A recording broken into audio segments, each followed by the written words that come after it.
So, hi, Dave. David Hi. Keystone. Thank you so much for joining me this morning.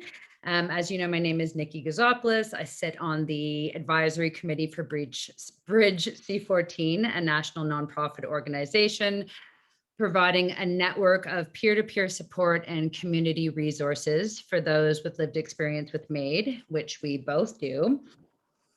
We both lost our fathers in the last 2 and 2.5 years, respectively. And I learned from a girlfriend, she mentioned you, that she'd seen a YouTube video of you speaking to your MAiD journey with your father, Dr. Dave Keystone. And I was just so inspired by the passion with which you shared your story. And it's my goal to help start the conversation and to help normalize this process by sharing as much lived experience as possible. So I'm just hoping we can have sort of a casual conversation. And again, I just want to thank you and let's get started. So, I'm in. so I watched your video and I was sort of amazed. One of the first thing you mentioned was that your synagogue had put on, I guess, an information session about MAiD. And that's the first I've heard of a religious institute doing that. And I thought that was amazing. Was that your family's first introduction to MAiD? Yeah, I'm a member of a city shul in Toronto. Elise Goldstein is the rabbi, Rabbi Goldstein, and they put on information sessions, and it was the Jewish response to medical assistance in dying.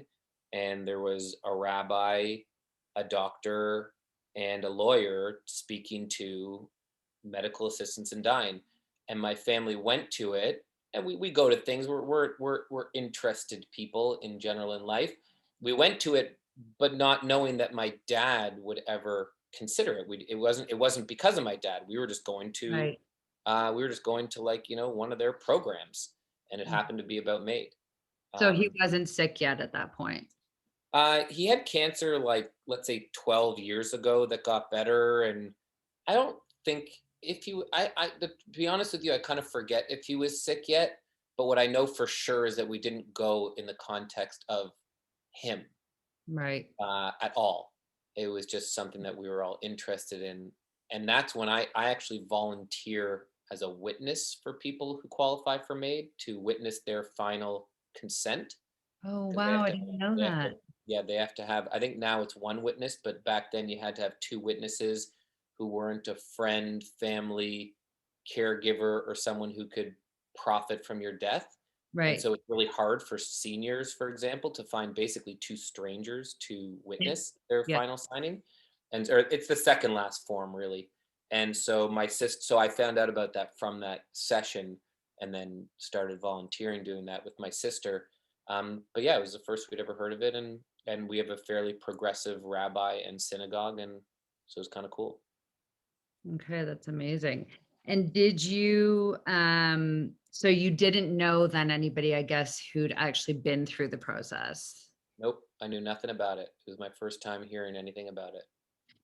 And do you think, I mean, where I got really lucky in my experience with my dad, I'm a pretty open person and I managed to just be chatting with somebody one day and found out that they'd been through it with a family member. And it was just so valuable for me to actually speak to somebody who had been through it, because the doctors who, there's an extensive interview process, right? And they kept asking me, do you want a social worker to come in? And I said, well, has the social worker actually been through this process? And the answer was always no. And to me, I just felt like, well, I don't know how much value that's going to add to my experience. I have a therapist, I have friends, I feel well supported. Um, and at the time, it was still relatively new to 2.5. I mean, it is still relatively new. So, do you feel as though you would have benefited from being able to speak to somebody with lived experience? Just like anything, I think probably. I would assume so, just because, anyone going into a new experience, I think, wants to kind of get a little background about it. Because of that talk, I had some information about MAiD. Because of my experience going into witness for people, which is something I did before my dad Oh, wow. Okay. Yeah. So I had been witnessing for people. I got into the witnessing thing right away.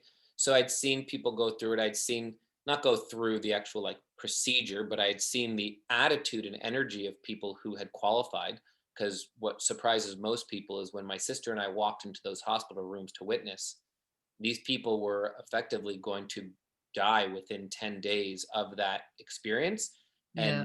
And 90% of them were so grateful and so happy to see us. Thank you Yeah. so much for doing this thing. We were met with gratitude, not sadness. We thought it'd be a very Amazing. sad, bleak experience. People were just, oh, thank you, thank you, thank you. Like Yes. so Come relieved, on in. so relieved, because they're like they made this very difficult decision and they Right. probably want to go through with it as soon as possible, because the Oh, more you sit in totally. it, the more awkward it is. And Yeah.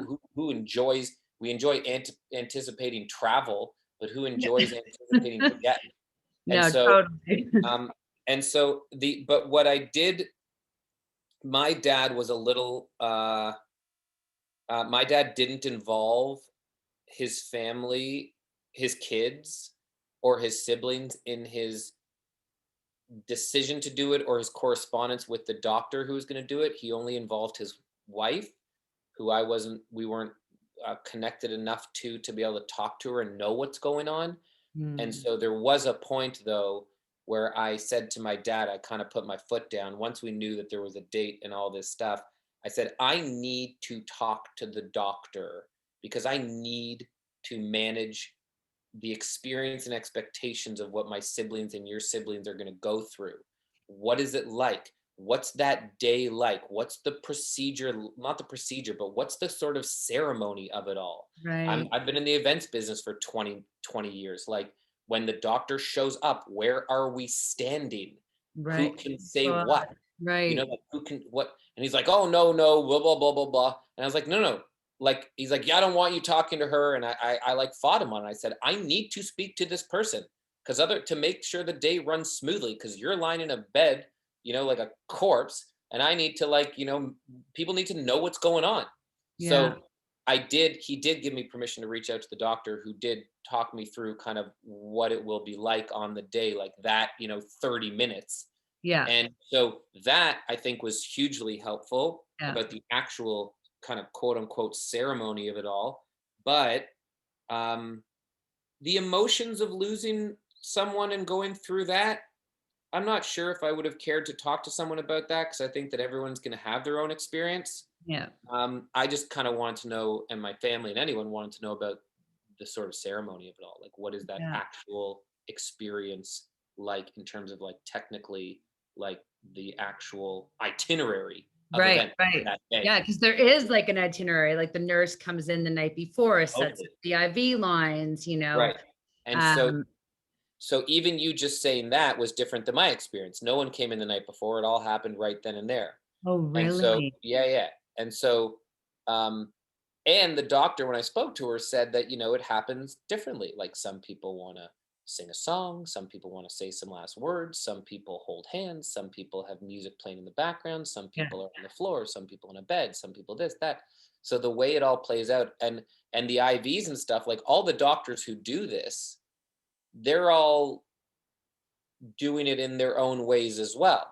Right. Right? There's no set format to how this happens. Yeah. Yeah. So I had a different experience than you did. Our doctor came in and said, so do you guys want to all have a drink before this goes down? I mean, my dad was an alcoholic and I kind of was Uh-huh. like, well, my dad was very much to what you spoke to before, like, let's just get this going. I don't want to, there was no ceremonious anything. It was just like, please, can we just get this over with? Mhm. And I thought it was so beautiful when you spoke to how you sort of like ushered your dad in. You've had a white shirt on and a bow tie, and you were able to shave him and prepare him. And I just thought that that was so beautiful. And I wanted people to hear that, because I feel like we're so separate to what typically does happen, especially if it's something that happens in a hospital environment. And to be able to have the experience of like being with your dad as much as you could in that moment was so beautiful to me, and I just wanted to commend you on like your strength and your bravery for being able to hold that space. Do you want me to share that story? Sure, that would be amazing. I would love you to. So yeah, so we find out the date that my dad's gonna pass. So you have a date, and he told us at one point we had to go in and say, like, "Are you doing this? Like, what's happening?" Right. But and so once the date was set, his you kind of have time to, like, not have time, but if a date's set and it's shared with everyone, you have however much time you have until the date and the procedure to think about how you want to end this person's life with them. Yeah. And so, for example, my family, the day before, it was determined that everyone was going to get 30 minutes with my dad to kind of, have their last moments. Yeah. So that happened the day before. And knowing that I had spent so much time with my dad and my mom, who was married to him for 30 plus years, didn't, I what's it called? Like, I yielded half of my 30 minutes to my mom because she wasn't a part of his immediate family anymore. So she wasn't included in that. And so, and I knew that it would mean a lot to her, and I got his permission. And so there was this, you could do these types of things to give everyone their time. Then the day of, his support worker, PSW, he had a few personal support workers because we were fortunate where one of his siblings could afford to have personal care. Yeah. So he had personal support workers there. And on the day of, many of them, all of them except for one, wouldn't be there during the ceremony for religious purposes. It was against their faith to, I guess, um, to, I don't know what the right, like, kind of politically correct terminology would be, but to I don't know, inflict death on another person Right. Right. Right. in any, no matter what, and, Yeah. and no matter even if it's consent, and so they didn't Children. want to be there. So Right. one of the personal support workers though said, she was Filipina, and she said, none of them will be here, but I really want to experience this because I really, built a connection with your dad, and I want to know what this is like because none of us have ever seen it. And so I think it'd be important that I'm there for the experience, for the actual procedure. And so she said, but no one's there to help me in the morning, kind of get him ready. And so do you mind helping me? And it was like the nicest thing ever. Oh my God, I gushed in the hall when she said that to me. It was so sweet. And it was sweet of, I felt honored that she asked me. It wasn't my dad who asked, she asked me. So then I asked my dad if it was okay. And then I kind of, and then, I knew what had to happen because I had been there mornings before where, what his morning routine was. And I asked him what shirt he wanted to be wearing and what bow tie and what he wanted to happen. And he told me, and so I made sure that, I got from his wife his bow tie and his favorite shirt, and do you want to be shaved, do you want this, do you want us to brush your teeth, like, what do you, and so he said yes to all these things. And so I, just because I'm sort of like a bit of a producer entertainer kind of nut, I showed up in a, like, a MAiD outfit. I had a white button-down shirt and a black bow tie and black slacks and black shoes. I dressed like a professional, like a white glove service, Oh my like God. spa host or whatever. Amazing. And she and I, and it was so beautiful. It was, I felt honored. And my siblings, he was in my aunt's house, and she has a fairly big house, so he was upstairs in one of the bedrooms where he had been living for the past month or so. And I knew that my siblings were showing up downstairs, but I got to go early and have this, basically 45-minute to an hour personal experience with him, which was, like, is just such an honor. And Yeah. I almost felt I almost felt like bad that my siblings weren't invited. It's like I felt like this, like, incredibly personal honor. and and so we did. And, do you want your hearing aids in, do you want your glasses on? And so we did this whole thing. And I think I may have cut the back of his button down shirt because he couldn't kind of get it all the way, over and around, so we just put it on, like, almost like a hospital gown, that ties Yeah. in the back. Yeah. And so I got to go in and have that experience with him, and it was beautiful. And then because of that, I also got to, have a few of my own words with him the day of. It turns out that my dad, so the way we experienced it was the doctor comes in with an assistant. The joke I have is it turns out the Grim Reaper is a short, stocky, bald with glasses Russian guy. He comes in, like her assistant, this guy comes in with no, he doesn't speak to anyone, walks in with Oh, basically like a bag and a briefcase, sets up the IV, sets up the tray, sets up the, the medications or whatever they're called. And yeah. like, he just like all business. The Yeah. doctor is all bedside manner, the Right. assistant, all business. And Yeah. so the joke I had was, I was like, oh, who knew that the Grim Reaper looks like that? And he's a really nice guy. Right. But that's what he looks like. If anyone wonders, he's a short, stocky Russian with glasses, bald guy. And so anyway, so he comes in and out, and then the doctor, and then my siblings and I and my dad's siblings are all downstairs in my aunt's house. Everyone's just milling about, quiet, and just like some whispers and some jokes here and there, and just everyone's like nervous, and but because you had the whole build up to this, it's not quite because of our experience having the build up that we Right. did. Only our experience I can speak to. Um, it was it was quiet and sad and tense, but it wasn't like horrific. It wasn't like shock sad. It wasn't like, and I hate to say something like this, but like car accident sad. Right. It was like, but it was because we knew this was happening. We and our family had time to kind of process our feelings until it happened. And then the doctor goes upstairs, goes into the room with him, and has to read him his final consent form. And I hear that they're doing this. And so I go sit on the stairs and kind of want to like listen through the door as it's happening to like kind of, because I don't know, maybe I'm sick and I just want to like hear my dad go through this experience just as like a human experience.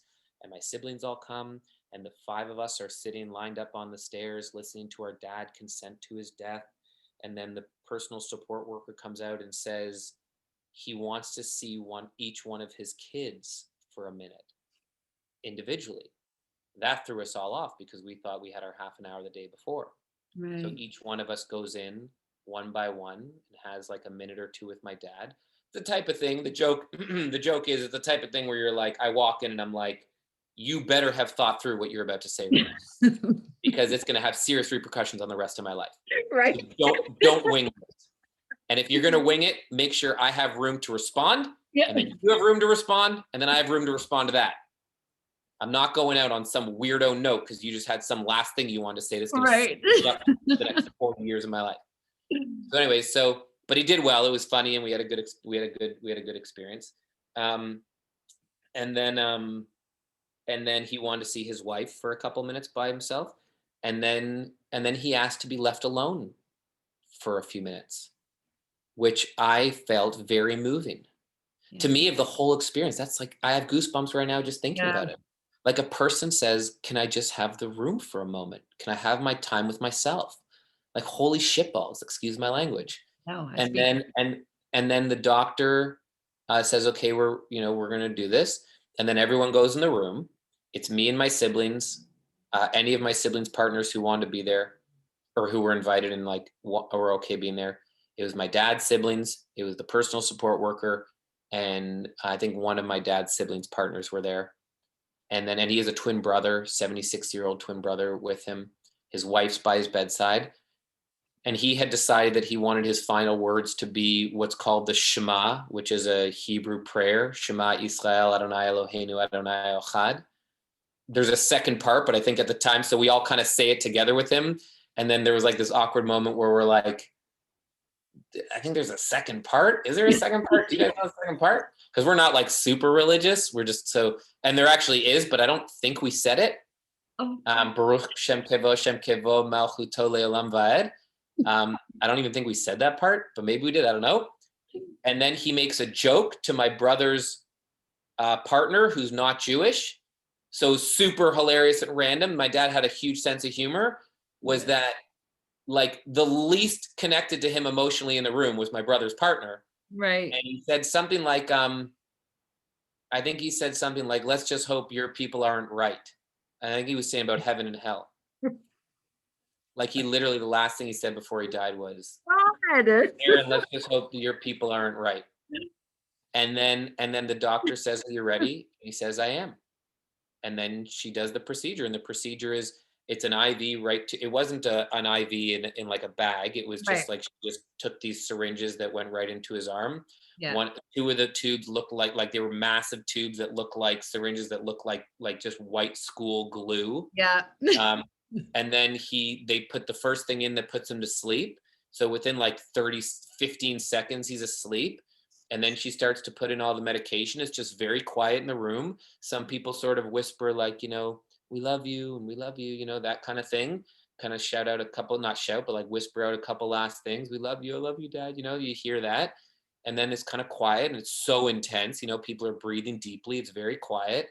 And then she puts in like, it was clear that the doctors kind of double, if not triple, whatever they're putting in to like make sure this happens. Yeah. So even when you could tell that he stopped breathing, that was the awkward like 45 seconds where it's like she's still pumping stuff in and you're like, this guy ain't coming back. Yeah. But obviously it's her responsibility to make sure of that. And then she said, okay, it's done. And then I like wept so hard into my dad's wife's shoulder and I was holding his hand and it was so intense. And I remember it was pretty much the hardest weep of my life. It was for like, 8 seconds or something. And everyone's kind of sad. And I just blurted out, thank you all so much for supporting him in doing this. Thank you all so much. I just had so much thanks to the room because it took a village to support him to do this. It took a village to agree to do this. If even one of his siblings or one of his kids or his wife like protested him doing this, then it could have thrown off the whole operation. Right. And it was very important. An operation, what I mean by operation, just to make sure I'm crystal clear, was him having medical assistance and dying and going through with this procedure. None of us pressured him into it or told him to do it. He made the decision himself, but it definitely takes open-minded support of everyone saying, we'll support you, for the person to feel good about it, I think, and for them to actually do it. Yeah. And that's the gratitude. And so when he died, like I tell people after, like when he died, I sat there and I thought, and so then awkwardly, he's just in the room. There's just a dead body in the room. What, people think, what happens next? Nothing. There's just a body on a bed. Right. And so people kind of hug and cry for a second, and then they leave the room and mill about the house, and you wipe away your tears, and some people go outside, and we're waiting for like the funeral home to come pick up the body. So he's just lying there, and the weeping's been done, the goodbyes have been done, and then I was sitting there, and I think his brother was in the room, or maybe my sister, I forget, but I think it was his brother. And I remember looking at him thinking, and I looked at him and I thought, people celebrate confirmations, baby being born. In the Jewish faith, we celebrate that with a bris or a baby naming, which is like a religious ceremony. In Christianity, it's a baptism. I think that's Christianity all across the board. We celebrate bar and bat mitzvahs and confirmations and weddings and people having their kids. And we celebrate all these life milestones. And I thought to myself, if this was my dad's final life milestone, which is what it was, and it happened so peacefully and beautifully, shouldn't I be so happy right now? Like, how am I not happy? I am happy. I am so happy. I'm so happy for him. He lived to 76, a little bit young, but still old. He did it on his own terms.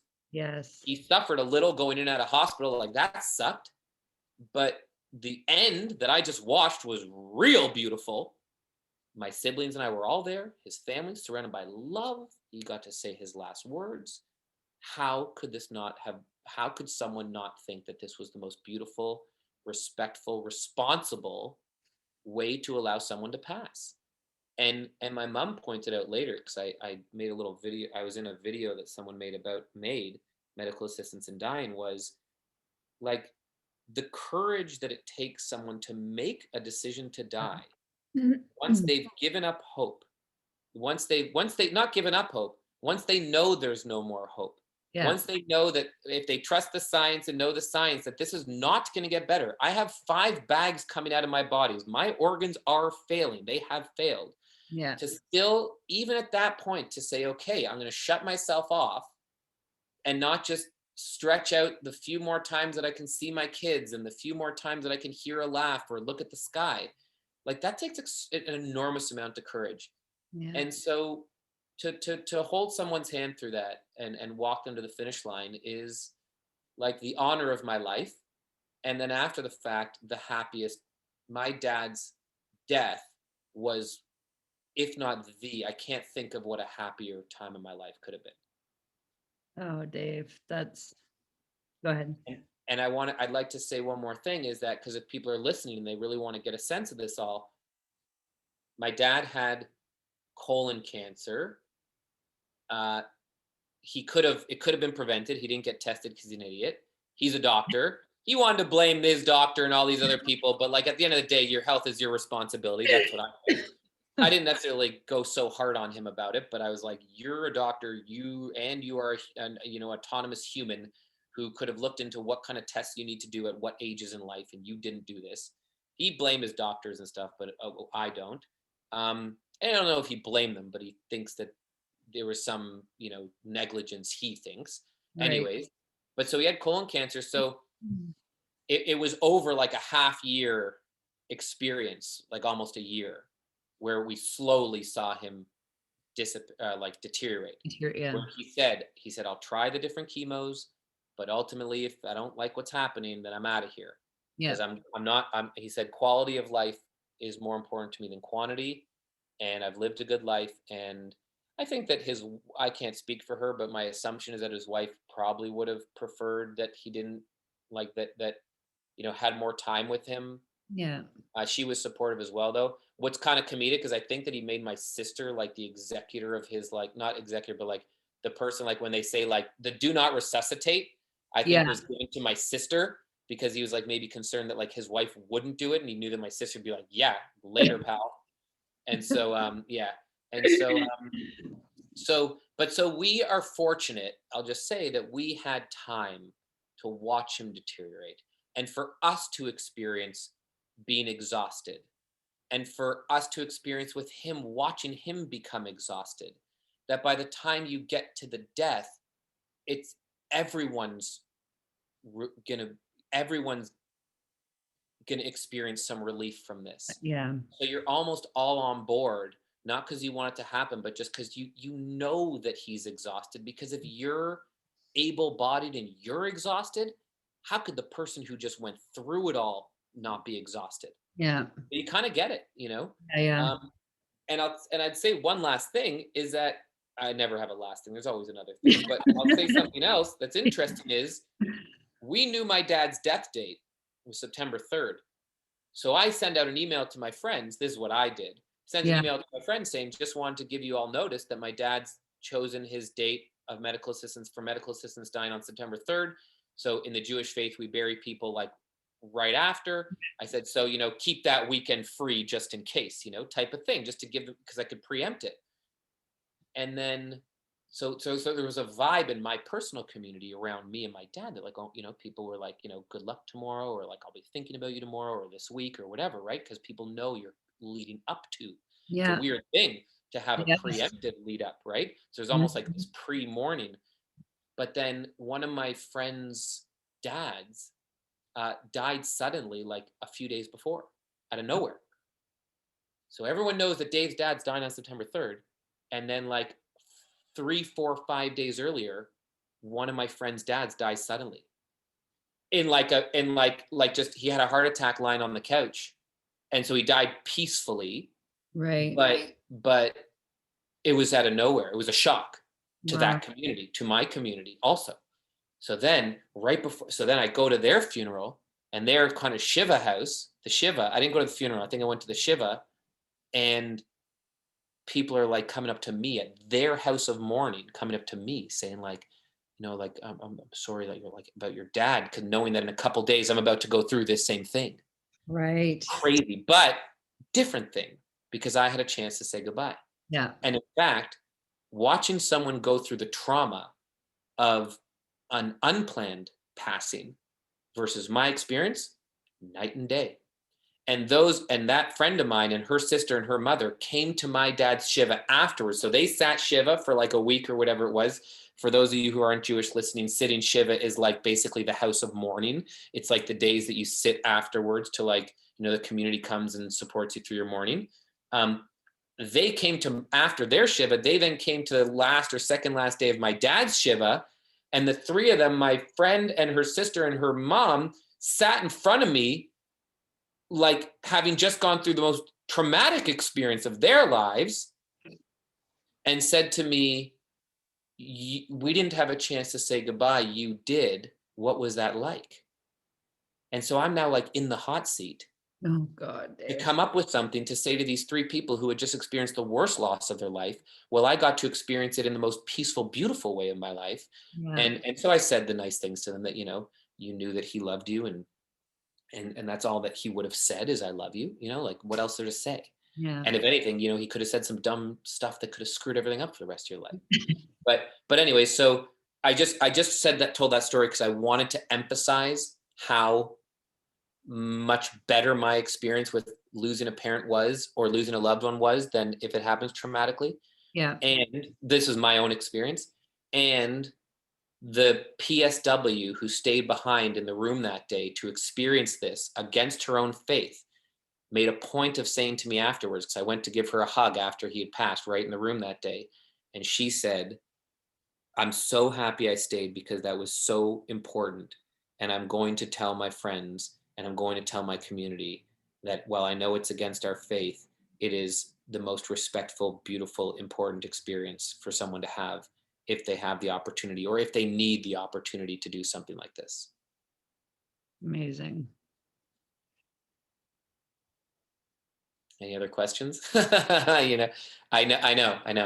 I'm so glad that you touched on that, because that's something, some people were like, whoa, that must have been really weird, because you already do start kind of grieving beforehand. Uh-huh. And I like, people find it weird for me to say like, it was beautiful. Like I feel like it was actually far less traumatic than, like the sudden death where there's no chance. I mean, my dad didn't really want to talk about things, but I could sit with him and be with him. And that was enough, just sharing that space, knowing what was coming. And, Yep. I've heard, sorry, go on. And the conscientious objectors, right? The people who are, my dad, like the night before was like, okay, let's call my brother and my sister. And I was like, oh God, don't make me do this now, because I knew their stance on it. And I didn't want them to say to him, no, don't do, like I didn't want them to get in the way of, he'd made the bravest decision. My dad died, my hero. My dad and I had like a very tumultuous relationship. The fact that I was his caregiver and then I was the person holding his hand through this whole process has a little bit of irony in it. But it was just, I don't know, it was such an honor. It was such an honor. Yeah, I'd say my siblings joke sometimes, each one in their own way. Not each one, but like I've heard some of my siblings at different times comment, not joke, sorry. Yes. I've heard my siblings comment on their own trauma around losing their father. Yeah.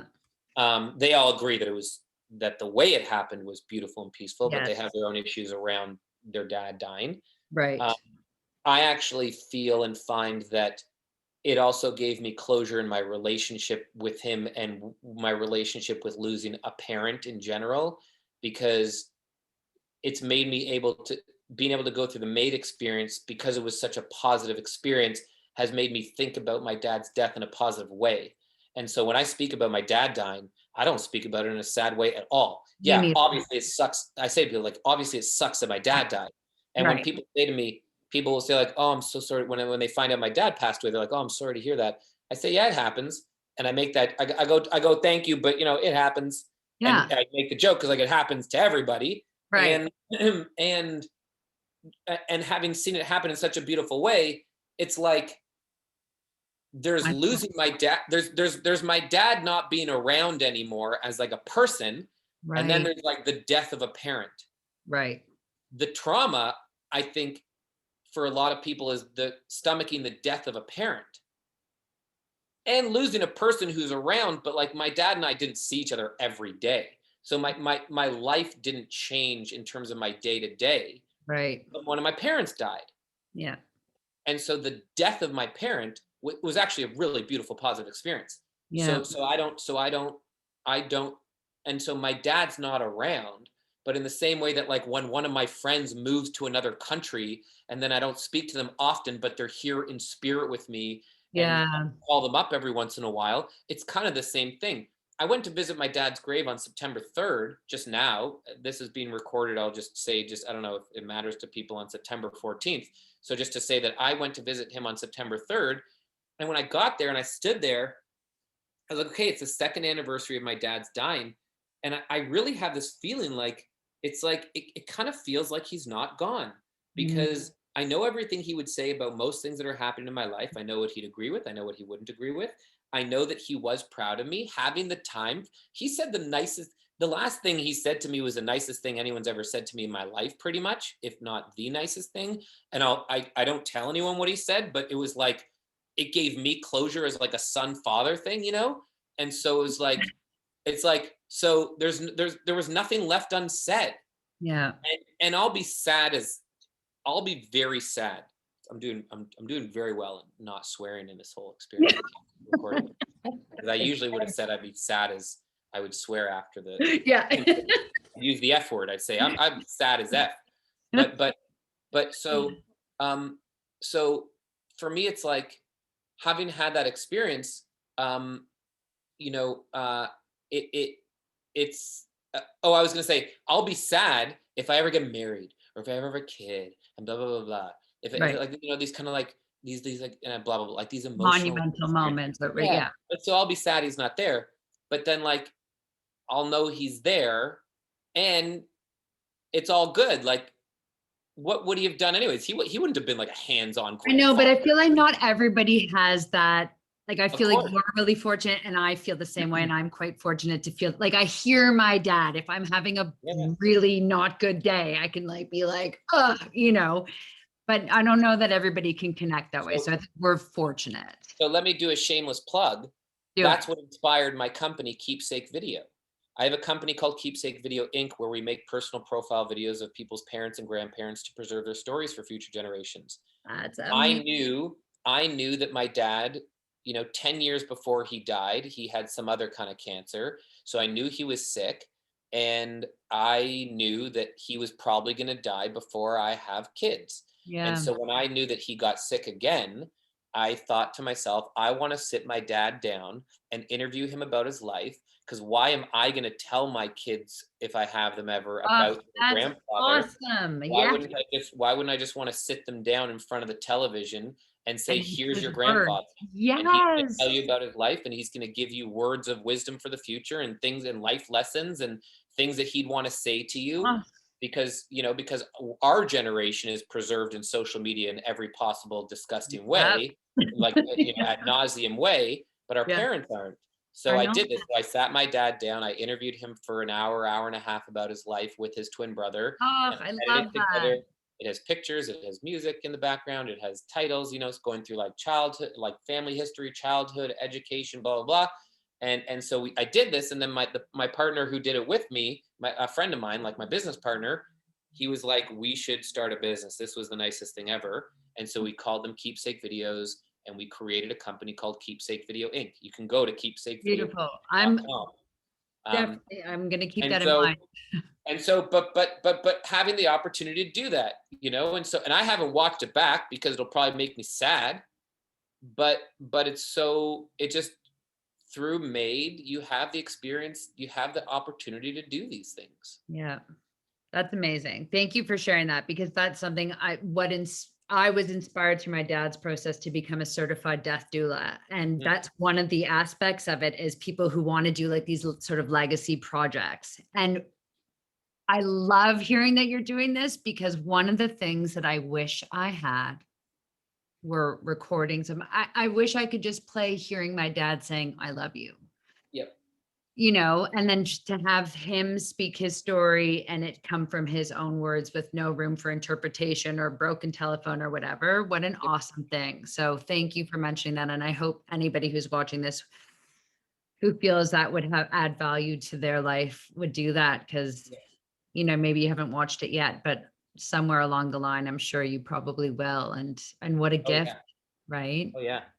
And yeah, and then also another thing that you and I had talked about kind of in our pre-interview is about the fact that when my dad told me he had cancer 10 years, like 12 years ago now, or how many years, maybe it's 15, I don't even know. Um, I remember getting sad with him and I cried a little bit. And I said, and we kind of knew that I'd probably be a person who's going to speak at his funeral because I public speak for a living and I host shows. And so kind of like I'm that guy. Yeah. Um, and his brother would speak. And I said to him, I don't, I said, I kind of feel like, and he was an educator. And so he was a performer and he Yes. won a lot of awards for education in medicine. And so I said to him, like, I kind of feel like I'd want to like write your eulogy with you over the next, like, I don't know, however much time we have left. And so he said, let's do that then. And then it's such a creepy, weird thing that we never actually got back to it because it's like so weird to sit down and do that. But over the next 10 years, I had a note in my phone where I would write down thoughts and jokes, like just things that came up. My opening joke of my dad's eulogy that I gave, I literally had been sitting on that joke for 12 years. Oh my And the God. joke was, I just want to start by saying that if I say anything inappropriate in my eulogy today that offends anybody, my dad has heard all of this and approved it. And so if there are any complaints, talk to him and point to the coffin and say the complaint department's right over there. Um, so I'd been sitting on that joke for like 10 years. Oh, But so we didn't write it together, but I had been writing it leading up to his passing because I knew that he was, really deteriorating. So I really yeah. wanted to like take time because I had time to put thought into it. Right. And and then I said to him once when he was in the hospital room, I said, I kind of want to read you your eulogy because I want you to have heard it. I don't want to say anything that you would have heard. And it wasn't ready yet, so it was kind of stupid of me. I was like reading someone like a preliminary draft of something, which is like bad practice in general, um, unless they're there to edit. Yeah. So some things weren't landing as well as I wanted them to, and whatever. And I could tell that it was obviously nauseating for him to sit there and listen to something like this. And so we did it together and whatever. And he was a pretty good sport about it. And I made him laugh really hard sometimes and teared him up at times. And then I went home and revised it. And then I asked him if he'd want to hear like the final draft. And at one point he said, no, I think, I'm good. I've heard enough. Which kind of made me a little bit sad because I really wanted him to hear exactly what I was going to say. But then because I really didn't want to say anything that he didn't know I was going to say, I wanted Yeah. to tell him what I wanted to say about him. Yeah. And so, but I respected his decision, obviously, because it's super morbid to like listen to it twice. And then once, and 10 years earlier, once he was in good health, the thought of writing a eulogy together is like, oh yeah, let's do that. But then when you're actually lying on your deathbed and you're processing your actual death and it's facing you, it's like, man, maybe I don't feel like doing that today. And so, but so what I started to do was I would go into his hospital room and I would start to say some of the jokes that I would just add the jokes into us just hanging out that I Right. want to make in the eulogy. And if he laughed, I'd be like, he Yeah. laughed, it's going in. Right. Exactly. And I don't care. And then I'd even sometimes say to him, like, I'm putting that in your eulogy. Oh And my. then so that literally 99% of what I said at his funeral he had heard. So I could say that opening joke in good And conscience. freely and feel good about it and not feel like, with That's it. right. Yeah. And not feel like I didn't feel at the end of his eulogy, I didn't say like, I love you, dad, or, I'll miss you, dad, or because I said it. I said Yeah. it. I didn't have to say it anymore, you know? Um, I'm so glad for you that it was, yeah. as great as it could be, Look, the two hardest cries of my life have been right when he died, right at his bedside, and then after the eulogy, I went outside and I just collapsed into tears because it had been It had 10 been a 15 years 10-year 10 to long. 15 years since the idea of my dad dying was in my soul and in my, Oh my like God. a part of in my anxiety hierarchy chart. Yeah, I lived It was it. there. I know it I know it. I mean, I And don't know so it so exactly, but yeah. I So him dying and then me needing to like knock his eulogy out of the park.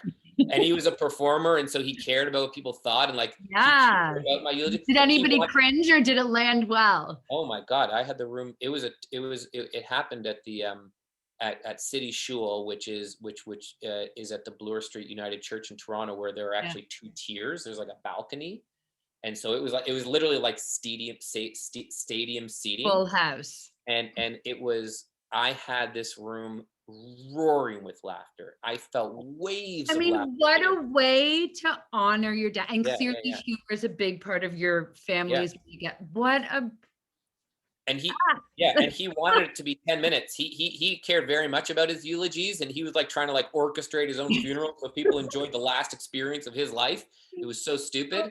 my But so gosh. he said I only had 10 minutes, but I knew that it clocked in at like 22.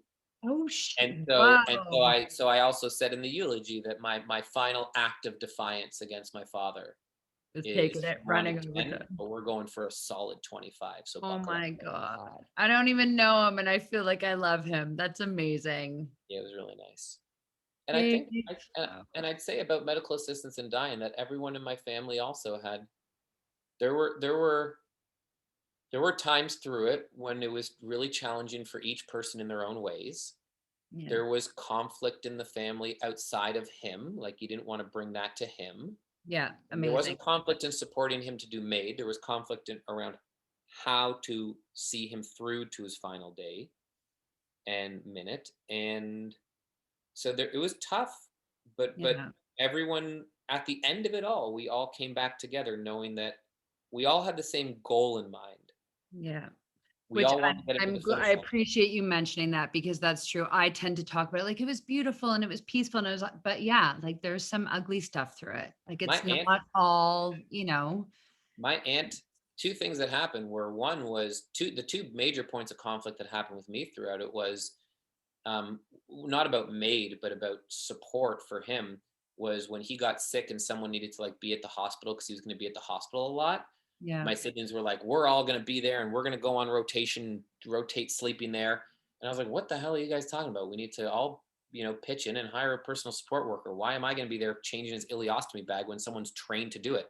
And they were like, well, no, we want to, some of my siblings were like, no, this is something I want to do for dad. And this is my experience and let me have my experience, whatever. And I get that. And I'm mocking them a little bit, but I get it totally. But I was just like, okay, you guys are nuts.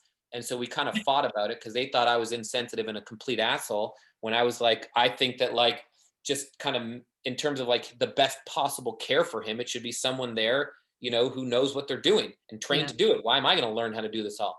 But once I went to the hospital the first day when it was like my shift, and so there was a big fight about that. And then when I went to the hospital, and I lost because I have 3 older sisters and a brother, so I'm obviously going to lose. But when I went to the hospital that day and I saw what needs to happen, and I saw some stranger, some personal support worker holding his penis in a bottle, and I saw how they change his ileostomy bag, and I saw how they roll him around and need to change his bedding and blah, blah, blah. I knew for myself, I was like, I am 100% the best possible person that I know and the most capable person I know to do this. I will do this better than anybody. I am never going to leave his bedside. And so it kind of became this thing on me that the person who protested it the most actually ended up being the person Isn't who was. that how it goes though? I feel like I was there every waking moment, every waking day. Oh my The God. second I put all my work aside, the second I was allowed to be at the hospital to the second I left, to the point where at the end of his life, he would like literally, I'd show up at the room and people would be like, he's been waiting for you to show up. Like he didn't want someone else to change his thing. That was entirely my situation too. But I did one of these when he finally went after the moment he died and the doctor said, okay, like it's 11:36, he's gone. I like left the room and I just sort of like bent over and I was just like, and like I felt like I'd finished a marathon.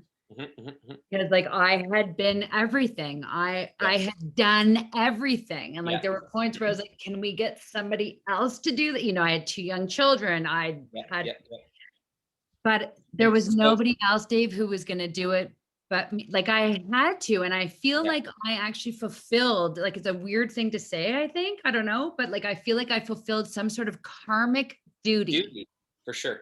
by having Yep, taken on the role that I did. yep. And so You I know, like, yeah. yep. In sort of the diaspora, middle class, reformed Jewish community in Toronto, it seems that parents pretty much take care of their kids their whole life.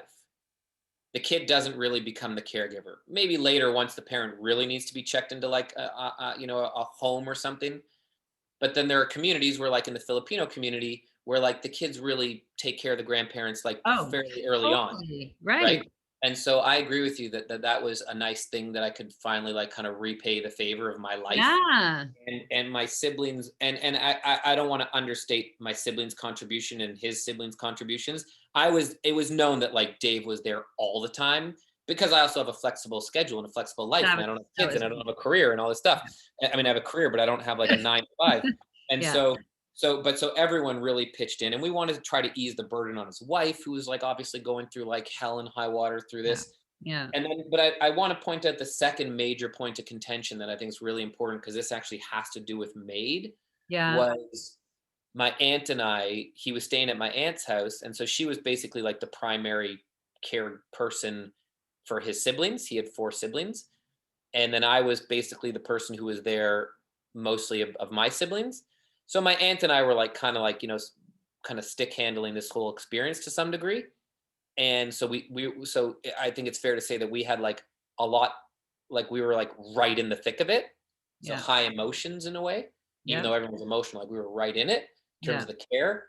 And once he chose a date, he would be like a little nuts where like he would say things like, I got to get down to the hospital to like clear the office. And it's like, dude, you have like bags coming out. You're not going anywhere. But my brother and I kind of took, and I think I can speak for my brother about this because I think he was with me on this. My brother and I were of the feeling like, if he's dying September 3rd, excuse my language, but I'll fucking let this guy do it, or I'll help him do whatever the hell he wants. I don't care if he thinks he's like a circus, like Yeah. juggler. I'll go bring him to a circus thing. I'm gonna carry him downstairs in his wheelchair, and I'm gonna drive him down to his office, and I'm gonna watch him get his stuff that he thinks Yeah. is going. So, like, I want to fulfill his last wishes. Now, at the time that we did this, I know the law has changed or the policies have changed where I think people can pre-consent now. Yes, they At can. the time, at the time you had to be lucid. You had to be Yes. clear-minded at the time of the procedure, like Yes. right before. And if the doctor senses or doesn't think you are, then they won't follow through with the procedure. Correct. Yeah. So my aunt's concern was, and very valid, my aunt's concern was he's chosen his date. We need to get him to this finish line. Don't do anything that's going to make him see the world and change his mind. Right. Or what if you're carrying him down the stairs and you drop him and he gets hurt and has to go to the hospital to have some procedure? Or what if, like the risks that you're running of doing something so It's a real asinine thing. is a real thing. And that could prevent him from crossing the finish line here. And a part of I think at the time, and my siblings, not my siblings, but like I felt, and I think maybe some other people, I don't want to speak for them, but I felt that was just like kind of cold. I was just like, no, but like, I don't, so if he says he wants to do this and he hurts himself doing blah, blah, or blah, blah, blah, and that's just the way the cookie crumbled. But she was like, the mission is the finish line. We have to get your father to a peaceful death. He wants to do this, and it's our responsibility to help him do what he wants to do. And that's the most important thing. It's more important for them than him seeing the blue sky again, than doing this. So I sucked it up. But that was a point of contention. Yeah. And my aunt and I went real hard on it. Oh man, I could And totally. I ended up conceding because obviously her rationale made sense. It just was sad it was just sad to me to think, Yeah, oh, someone's dying and they can't fulfill their final wishes. But yeah, they yeah, weren't final wishes. Like they were just nuts things that he said he wanted to do. yeah. Yeah. So But yeah, thank you for mentioning that because yeah, thankfully that has changed now as of March 17th, I believe that legislation changed. And I'm like, thank God, because now when I talk about it with my mom, I'm like, okay, can you have a plan? Like, can you let me know what you want? Because up until like midnight, the night before my dad's provision, I was like, dude, are we burying you? Like, I don't want to bury you. I'd rather Yeah, cremate mhm, you. Like, what do you? mhm. Yep. And so it's like, to me, far better to have these conversations and know what's up rather than being right in that like Mhm, moment mhm, of, or like mhm, your friend who had that traumatic passing where they didn't know what was up. Like, and then what? You don't have a will. We don't know what you want. Like, mhm, mhm. that's why, again, I feel like let's have this conversation. And one more thing I want to mention about your YouTube video, you said that you went to visit Mount Pleasant Cemetery because you wanted to see Dad's grave beforehand. And Yep. I thought that was also amazing because I do think like going the day up, that's why I didn't want to bury my dad. I didn't want to see a casket go under the ground. Like that to Of me was course. just too much. Yep. And so That's now the most. you Yeah. now you can go to the cemetery and it doesn't feel so like ugh. Yep. I so yeah, I want to make mention of two things that I want to like emphasize two things you said. One is that, and I said to people like, you have to have tough conversations. You don't have to, but I'd recommend it. But yeah, We did meet with my siblings and my dad and his wife like a couple weeks earlier, or like a month earlier or something, to talk about his funeral wishes, like his end of life wishes. yes. That, and he had said, I've applied for MAiD and I've qualified, and so if worse comes to worse, I'm going to do that, and here's how I want my funeral to go, and blah blah blah blah blah. So we all knew that, and then like yeah, and so that conversation happened, and then but yeah, like well before, not well before, but like a handful of months before, it occurred to me that the shock and trauma that I think I'm going to feel and experience, the emotions I think I'm going to experience watching him go in the ground on the funeral day, I don't want to also be thinking about like, oh, so this is where his plot is and what's around it. And oh, there's a tree there and there's a person beside him and blah. I want to just kind of know the lay of the land. So Yeah. when I get out of the van, I can experience burying him and not like taking in where he is. Right. It's Right. like, what if, and it's also like, what if I don't like where he is? What if I don't like, what if I'm like, I don't like that there's this stick there, like, let's move you. Can we move Anyways, the tree? Can we, so I asked him, I said, would you be open to going to the cemetery to show me where you're going to be buried? And he did. And we went, and it was, he asked me, um, I doubt his wife will ever hear this. So he asked me not to tell his wife at the time because he thought that she would think that that's morbid and like not okay. And so we went together and we went for a walk. And it was that time in my life. It was the first time, because this was many months before everything we just described. So everything in this podcast so far happened after what I'm about to say. Is that was the first time when I went with him to the cemetery where I had thought like, I want to have all those father son conversations and say the things I want to say and hear him say the things and give me life guidance and make sure nothing is unsaid and have all those conversations. And so I'm so nervous when I go to the cemetery with him because like my ulterior motive is, yeah, I want to see it, but I also want to go for a walk and hear all these things and say all these things. And so we were walking together, and I said like, and I said to him, I said, I've been really nervous because I feel like I want to have all these father son conversations and make sure no stone is left unturned and nothing's left unsaid. And he said, there's nothing. He said, there's nothing to say. He said, there's, contribute in a meaningful way. Uh, you know, you know, be kind. And then he walked for like a few, like 20 seconds, and he goes, and ultimately just don't be an asshole. And then we walked for a little while longer, and I was supposed to go away on a work trip, and I was nervous to go away because I thought like, what if he dies while I'm away? I want to say goodbye, and I was nervous about that. So but it was like a really great trip that I was supposed to go on, Yeah. and I said I don't want to go, and he said you have to go, and I said like, but I don't want to. Like, what if you die when I'm away? He's like, so what? I'm like, well, I want to say goodbye. Like, what I want to say goodbye. And he's like, what? He said like, if you haven't said goodbye yet, I don't know what you're waiting for. He said, like, and you know that I love you and I know that you love me. And what else is there to say? And then it was like mic drop moment, I was like, oh shit. Yeah. If you That's haven't said goodbye yet, what are you waiting for? We know I'm gonna die. Say it. I love you, you love me. The end. And that's what I told those three women who came over to my place whose dad died suddenly. I said, this is what my dad said to me. And if he was so, as a matter of fact about it, a month before he died, knowing, facing his own death, then don't you think that if your dad was a pretty decent dude, wouldn't he have, wasn't anyone's parent who, if you have that kind of Right. love relationship with your parent, Yeah. isn't that all it's about? Yeah. 100%. The last thing I said to my dad, the last thing my dad ever said to me, I'm going to swear because he swore. The last thing my dad ever said to me was, if you do that again, I'm going to fucking kill you. Because I went into the room right before he died. There were those, like, remember I said that he let each one of his kids come in one Those by were his one? final words to The you? last thing he said to me was, if you do that again, I'll fucking kill you. And then actually, I guess the last words were, can you send in the PSW? Because what happened was, it's amazing. Here's the best part of my story.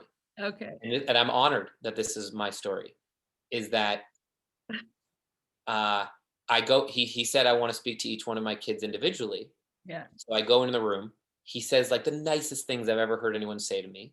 And then I start crying. I'm like, yeah, blah, blah. And I have a bit of scruff left. And so I start just like kissing him on the face. Like, and it always hurt him because he's very sensitive. Yeah. And so I just started like kissing his cheek, like right beside his mouth, like kiss, kiss, kiss, kiss, kiss. And he goes, David, fuck. He goes, fuck. If you do that again, I'll fucking kill you. And I go, if those are your final words to me, I can live with that. And he goes, well, you'll have to. And he goes, I need you to send in the PSW. And then I go up and I go, no, I love you. And I give him like just like a peck on the lips, like a soft one. And then I leave the room. The reason he asked me to send in the PSW. So my dad was on an ileostomy bag. Yeah. So his tubes weren't connected to his butt. And it had been for months. And ready for this? When I rattled him in that moment, just before he's gonna die, I made him shit his pants. out of a butt that wasn't even connected to the colon. And so he asked he needed the PSW to go in and clean him before my last sibling went in, Danielle, and before his wife. And so I left that room that day thinking, and then when the PSW came outside, I said, what happened? Because I felt nervous and bad, like, what happened? And she said, he pooped his pants. And I was like, oh my God. I rattled my dad so much right before he passed that I made poo come out of his butt that wasn't even possible. Oh my God. And so I kind of felt like, and then he said, if you do that again, I'll fucking kill you. And I thought to myself that is so funny. My cheeks hurt. I know. I was like, that is so funny that I can live with that. I can live with it. I'm so happy that because my dad and I shared it. It was perfect. Like it actually couldn't have been scripted better. Especially because of the thing he said before that was like the nicest thing ever. So I can also live with. And then on his gravestone, it says humor was his medicine. He used humor to help other people in his practice to like kind of soften, their experiences. And he used humor for himself through his own experience. And so to end on a funny note together as two people who shared a sense of humor, I was totally okay with that. And that's all, like Forrest Gump, and that's all I have to say about that. Yeah. Wow. My heart, I cannot tell you, my heart feels so full hearing your story, and I appreciate your honesty, your humor, your everything. I just think that your dad must be really proud of you because you're an awesome dude. And I really you're doing this. Thanks. I appreciate it. It means a lot to me, anything that we can do. And I had a lot of fun chatting with you about what is typically like a shitty topic to talk about, but it just doesn't have to be.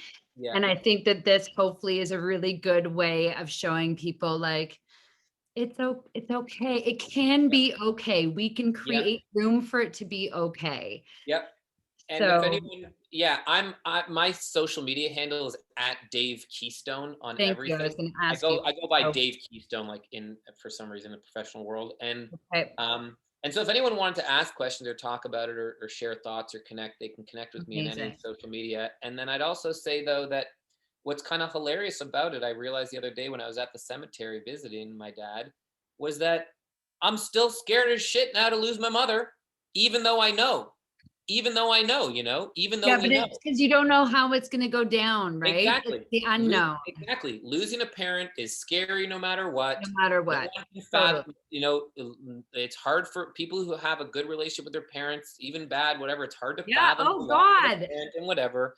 But I would say, like, you don't wish death on anybody, but I Yeah, would say that if I could bless every person with being able to lose their parent in a slow, not slow, but in a controlled, respectful way, and dignified, yeah, and a dignified dignified way. way, I Yeah, would wish it on anybody. yeah.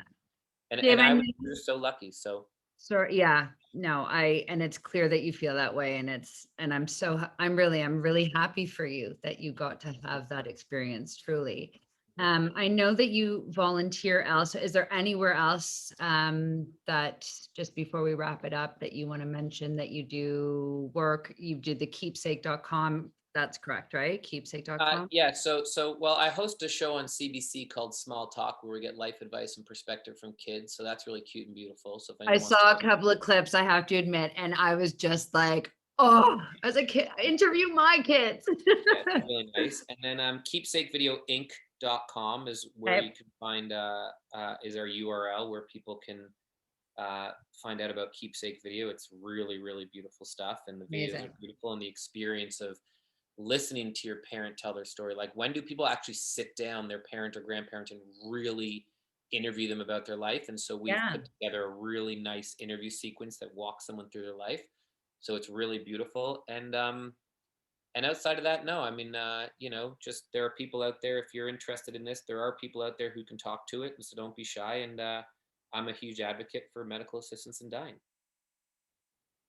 Me too, Dave. Thank you so much for your time and your energy and everything. And I hope to see you again sometime. It's my pleasure. Okay. Bye, Dave. Thanks.